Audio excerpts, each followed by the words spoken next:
Бурлун. Добрый день! Продолжаем видеоэкскурсию по скверу Мирный. Сквер Мирный стал своеобразным единением сразу нескольких родов войск, являющихся важной составляющей вооруженных сил Российской Федерации. В 1990 году в сквере был установлен памятник воинам-интернационалистам.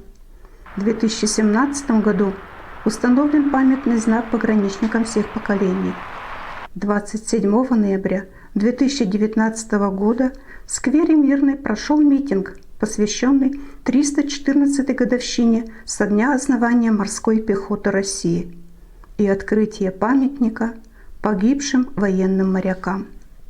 На памятнике золотыми буквами выгравированы две надписи: «Памяти погибших военных моряков и морских пехотинцев, отдавших жизнь за Отечество», и слова Александра III.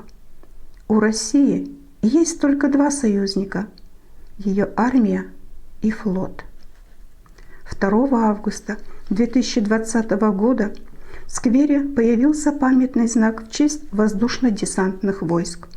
Он выполнен в виде пули с надписью «Никто, кроме нас» и дополнен эмблемой войск.